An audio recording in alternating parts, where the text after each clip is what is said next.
राजस्थान विधानसभा के बजट सत्र के अंतिम दिन एक ऐसा मुद्दा उठा जिसने हर स्टूडेंट, हर अभिभावक और हर उस शिक्षक की सोच को झकझोर दिया जो शिक्षा को सिर्फ डिग्री नहीं दिशा मानता है। विधानसभा में चर्चा हुई राजस्थान कोचिंग सेंटर नियंत्रण एवं विनियमन विधेयक 2025 पर, जिसमें पक्ष विपक्ष दोनों की राय आमने सामने आई और शिक्षा व्यवस्था की असलियत भी उभर कर आई। इस बिल ने कोचिंग इंडस्ट्री की उस तस्वीर को सामने रखा जो सालों से सिर्फ नोटों और नंबरों के बीच सिमटी हुई थी, लेकिन आज सवालों के घेरे में है। उप मुख्यमंत्री प्रेमचंद बेरवा ने स्पष्ट किया कि अब राज्य में बिना सरकार की अनुमति के कोई कोचिंग सेंटर नहीं चलेगा।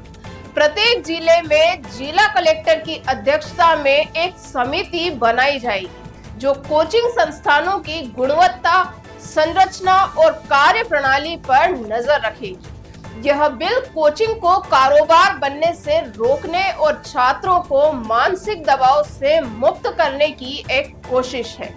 बेरवा ने जोर देकर कहा कि हमारा उद्देश्य किसी को परेशान करना नहीं है, बल्कि छात्रों के भविष्य को सुरक्षित और पारदर्शी बनाना है। लेकिन विपक्ष ने सिर्फ तालियां नहीं बजाई, उन्होंने करारा सवाल भी उठाया। कांग्रेस विधायक हरीश चौधरी ने साफ कहा कि कोचिंग इंडस्ट्री के बढ़ते प्रभाव के लिए हम खुद जिम्मेदार हैं। उन्होंने यह भी जोड़ा कि जब सरकारी स्कूलों में शिक्षकों की भारी कमी है तो छात्र मजबूरी में कोचिंग की तरफ भागेंगे ही।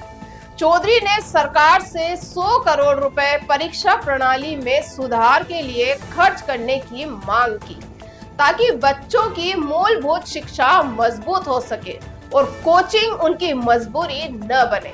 रविंद्र सिंह भाटी ने सबसे संवेदनशील मुद्दा उठाया, छात्रों की मानसिक स्थिति का।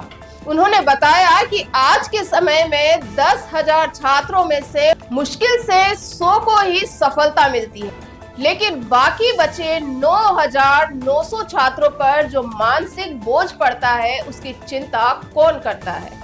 हर साल कोटा में होने वाली आत्महत्याएं सिस्टम की खामोश चीखें हैं। भाटी ने सरकार से मानसिक स्वास्थ्य काउंसलिंग को कोचिंग का अनिवार्य हिस्सा बनाने की मांग की।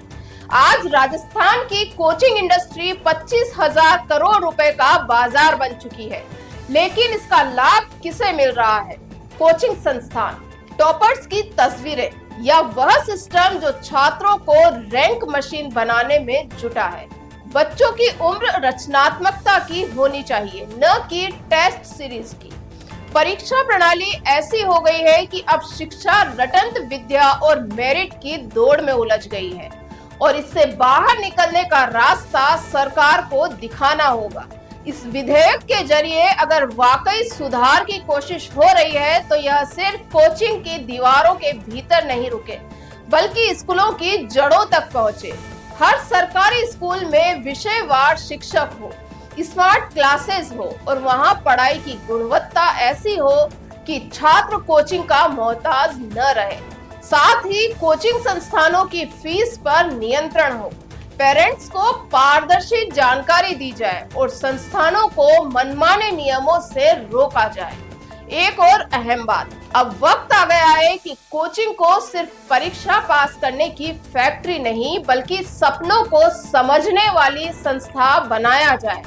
वहां बच्चे सिलेबस के साथ साथ जिंदगी की समझ भी सीखें। मेंटल हेल्थ काउंसलिंग, खेल कूद, कला और संवाद, ये सब कोचिंग कल्चर का हिस्सा हो, तभी जाकर कोचिंग का असली रूप साकार होगा।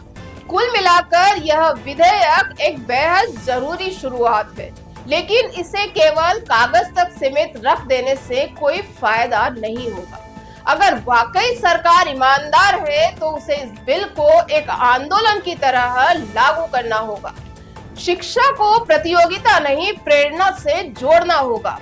तभी राजस्थान का हर बच्चा सिर्फ रैंक नहीं, रिस्पेक्ट भी पाएगा।